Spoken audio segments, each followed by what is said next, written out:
ការប្រកួតបាល់ទាត់ UEFA Champions League វគ្គពាក់កណ្ដាលផ្នែកប្រត់ជើងទី1បានបញ្ចប់ជាផ្លូវការហើយបងប្អូនណាកាលពីយប់មិញនេះអញ្ចឹងសម្រាប់2ថ្ងៃនេះការប្រកួតគឺតានតឹងមែនទែនបាទទាំង4ក្រុមតែម្ដងបងប្អូនណាបើនិយាយអំពីការប្រកួតរវាងក្លឹប Bayern Munich ជាមួយនឹង Paris Saint-Germain នោះគឺបាទញាក់សាច់តែម្ដងបងប្អូនសាហាវណាស់បាទសុទ្ធគ្នារហូតដល់9គ្រាប់អញ្ចឹងសរុបលទ្ធផលមកសម្រាប់ជើងទី1នេះបងប្អូនការប្រកួតរវាងក្រុមម្ចាស់ផ្ទះ Paris Saint-Germain ជាមួយនឹង Bayern Munich គឺបាទ Paris Saint-Germain បានយកឈ្នះទៅលើ Bayern Munich ក្នុងលទ្ធផល5-4ក្នុងដី Parc des Princes ណាហើយការប្រកួតយប់មិញនេះរវាងក្លឹប Atletico Madrid បាទបើកទ្វារស្វាគមន៍ក្រុមកំភ្លើងធំ Arsenal គឺបានត្រឹមតែលទ្ធផលស្មើគ្នា1ស្មើទេណា1ស្មើបងប្អូននៅក្នុងដី AT អានេះសុទ្ធតែជារឿងតានតឹងហើយបាទការប្រកួតជើងទី2គឺលេងនៅក្នុងទឹកដីរបស់ Arsenal វិញម្ដងហើយសម្រាប់ Paris Saint-Germain ជាមួយនឹង Bayern Munich ការប្រកួតជើងទី2ប្រកួតនៅក្នុង Allianz Arena ដែលជាទឹកដីរបស់ក្លឹប Bayern Munich វិញបងប្អូនជាមួយមើលទៅលេងនៅទឹកដីរបស់នំប៉័ងអានំប៉័ងដាក់ប្រមាណទេបងប្អូន Paris Saint-Germain ណាយើងមិនមែនថាមើលងាយទេប៉ុន្តែអានំប៉័ងនេះមិនបានទេបងប្អូនលេងក្នុងដីខ្លាំងណាស់ណាហើយការប្រកួតនៅក្នុងទឹកដីអាឡម៉ុង Paris ក៏មិនងាយស្រួលដែរដោយសារតែអ្នកគ្រប់គ្រងនៅក្នុង Allianz Arena បាទអ្នកគ្រប់គ្រងអាឡម៉ុងពាក្យច្រើនគឺកាចណាបងប្អូនឃើញហើយបាទអ្នកគ្រប់គ្រងនៅអាឡម៉ុងកាចបងប្អូនណាអញ្ចឹងវាជាផលវិបាកមួយសម្រាប់ក្លឹប Paris Saint-Germain ផងដែរបងប្អូនណាដែលត្រូវទៅលេងនៅទឹកដីអាឡម៉ុងក្នុង Allianz Arena ទឹកដីរបស់ Bayern Munich បងប្អូនតែមានទស្សនិកជនបាទសុទ្ធតែកាចហើយជាពិសេសគឺក្រុមអាឡម៉ុងបងប្អូនអាចនឹងដឹងហើយបាទក្រុមអាឡម៉ុងទាំងអស់មិនថា Bayer Leverkusen Bayern Munich Dortmund នេះទេឲ្យតែនៅក្នុងផ្ទះគឺពួកគាត់តែងតែធ្វើបានល្អណាបងប្អូនដោយសារតែមានការគ្រប់គ្រងពី fan ហើយ fan អាឡម៉ុងបងប្អូនដឹងហើយកាច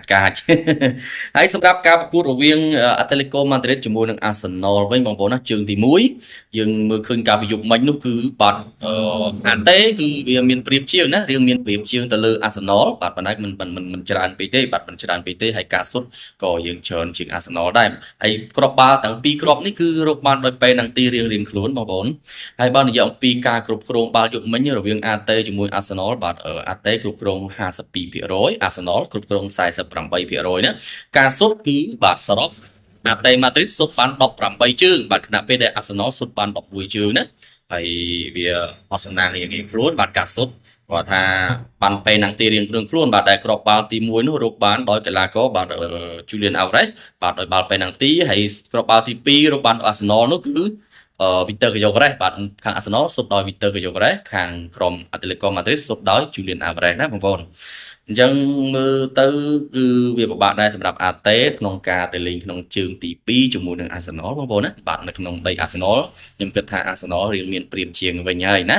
ហើយសម្រាប់ការប្រកួតនេះខ្ញុំសពមិញក៏បានទូទាយប្រាប់បងប្អូនដែរបាល់ខ្ញុំនិយាយមានពីរផ្លូវបាល់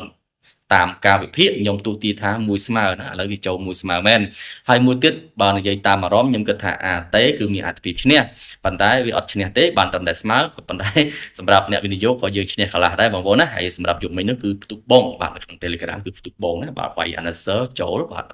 រង AT យក AT រង Arsenal នេះក៏ចូលដែរអញ្ចឹងការប្រកួតនេះគឺល្អមើលប៉ុន្តែបើយើងប្រៀបធៀបនឹងការប្រកួតរបស់ Bayern Munich ជាមួយនឹង Paris Saint-Germain គឺក្រុមនោះល្អមើលជាងបងប្អូនមួយសុទ្ធគ្នាដូចផ្ទះហើយសុទ្ធតែ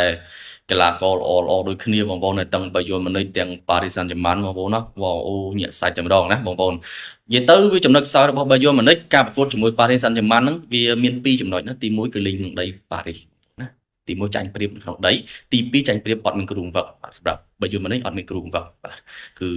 គ្រប់គ្រងដោយជំនួយការគាត់ទេបាទជំនួយការរបស់ Wangson Company ទេណាអញ្ចឹងជំរឿមើលទឹកដី Allianz Arena ការប្រកួតនៅក្នុងជើងទី2វគ្គពាក់កណ្ដាលដៃប្រត់ជំរឿមើលតើបាទ Bayern Munich